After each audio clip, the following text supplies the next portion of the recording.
Hi everyone, this is Dorothy, and I hope you're all as well as you can be. Welcome to this edition of Life Lessons, where we look at old family heirlooms and things I've found in my house. Today's edition is about friendship. A few weeks ago, I was rummaging around in my upstairs looking for something, and I came across this old autograph book that belonged to my great-grandmother. I'd never seen this before, even though I've been in this, it was in a drawer, even though I'd been in this drawer many, many times, but I'd never seen this. So where it came from, I don't know, maybe she popped in and put it there. I can't explain this sometimes. But there was this autograph book that belonged to my great-grandmother. Now, these things are special to me because I've never met these people. And my great-grandmother was a very special woman to my mother. My mother, her own mother, had died very young in her life. So she was able to keep a few of these things and take them with her because she lived in a different state.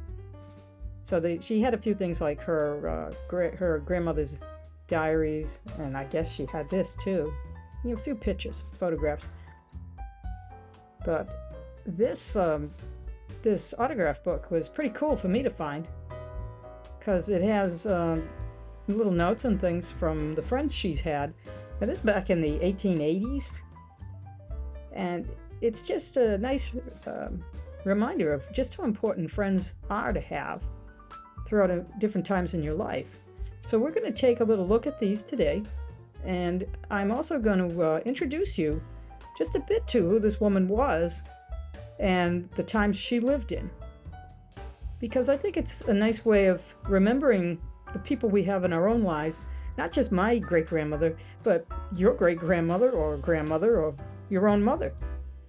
And you may be surprised to see things really weren't that different than they are today.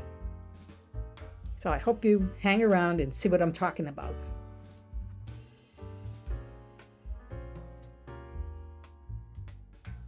So this is my great-grandmother's autograph book, and looking at the history first, we see that these started back in the 1500s when students in Europe started carrying these around. They were similar to this, some fancy, some plain, but a place where friends and acquaintances could record their messages. By the 1800s, it was the latest trend, and it lasted into the digital age because I too had an autograph book when I was young. Here are some messages that appeared in my great-grandmother's book. Her name was Alzada, and she grew up in Maine during the 1880s.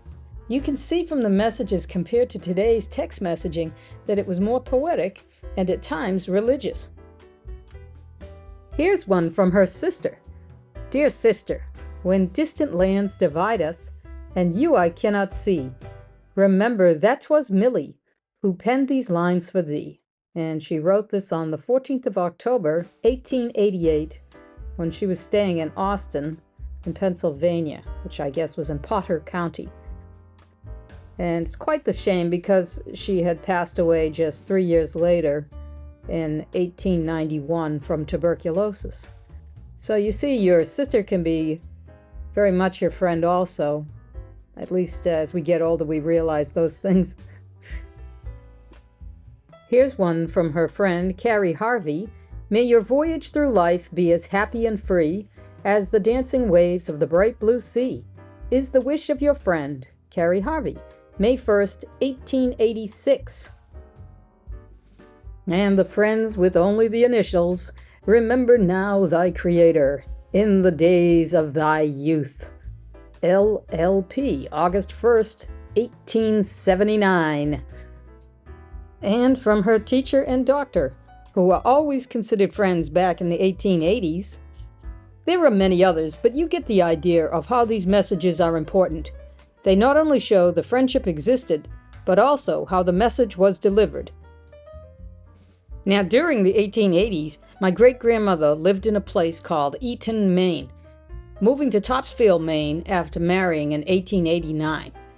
Topsfield, Maine is a rural farming community located close to the Canadian border, with a small population of that time of about 375 people. She was a housewife while her husband farmed the land, raising crops such as potatoes and beets. Using the 1900 U.S. federal census, you can see at that time she was 28 years old, had been married 12 years, and had had 5 children, 3 having survived. Her father, who was 65 years old and widowed, was living with them also. Her father had been a teamster. A teamster was someone who handled and drove horses or oxen, so he possibly helped on the farm. They didn't own their own farm at that time, as the census shows that it was still mortgaged. At some point during the following 10 years, he sells the farm and they all moved to Charleston, Maine, to another farm. This type of life was typical to many people during those days in northern Maine. Large families and farm life, and doing the best that you could to survive. Fast forward to the 1930 census, when both of my great-grandparents are in their 60s. It shows all the children are grown and have left. The farm had been paid off, but he is still working, farming potatoes and beets. In her diaries, she spoke about life during the years from 1933 to 1935. Details included the daily weather, the crops being planted, and the fear of whether they would survive, who was visiting, and places they went. Sort of like today's Facebook, but without the instant recognition. It's interesting to read the facts about relatives' lives and see that the good old days are similar to today. They involved migration, a lot of hard work, uncertainty, death, loneliness, plenty of happiness, and lots of love. Well, I hope you've enjoyed this edition of Life Lessons, where we took a small look at my great-grandmother's life during those good old days in Maine. Remember, someday this will be the good old days too. So cherish your friends and your family. And I hope to see you in the next episode, where I find something else surprising popping up in my house. Take care of yourself, and I'll see you then.